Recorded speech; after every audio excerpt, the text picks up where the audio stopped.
بسم اللہ الرحمن الرحیم۔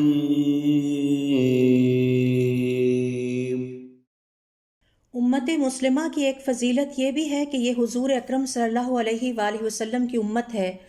آپ صلی اللہ علیہ وآلہ وسلم کل بنی آدم کے سردار ہیں۔ آپ صلی اللہ علیہ وآلہ وسلم کا ارشاد ہے، میں قیامت کے دن کل بنی آدم کا سردار ہوں گا، اور یہ بات میں فخر سے نہیں کہہ رہا۔ اور اگر افضل ترین زمانے کی بات ہو تو آپ صلی اللہ علیہ وآلہ وسلم کی امت کو یہ فضیلت اور اعزاز بھی حاصل ہے کہ افضل ترین زمانے بھی اسی امت سے منسوب ہیں۔ آپ صلی اللہ علیہ وآلہ وسلم فرماتے ہیں، بہترین صدی میری صدی ہے، اور اس کے بعد کی صدی، اور پھر اس کے بعد کی صدی۔ رمضان کا افضل ترین مہینہ بھی امت مسلمہ کو ہی عطا ہوا، جو کہ مہینوں کا سردار ہے۔ لیلۃ القدر کی بابرکت اور شاندار رات بھی امت مسلمہ کے نصیب میں اور حصے میں آئی۔ کعبہ دنیا کا مقدس ترین مقام ہے، یہ بھی امت مسلمہ کو ہی عطا کیا گیا۔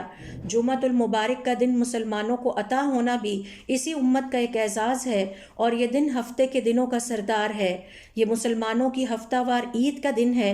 اس دن حضرت آدم علیہ السلام کی پیدائش ہوئی، اسی دن قیامت قائم ہوگی، اور اسی روز مسلمان امت قیامت کے دن جنت میں اپنے گھروں میں داخل ہوگی۔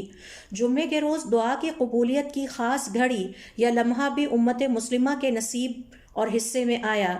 یہی وجہ ہے کہ اللہ رب العزت کے ہاں امت مسلمہ افضل ترین امت ہے، بشرط یہ کہ وہ اللہ رب العزت کی فرما بردار اور اطاعت گزار ہو۔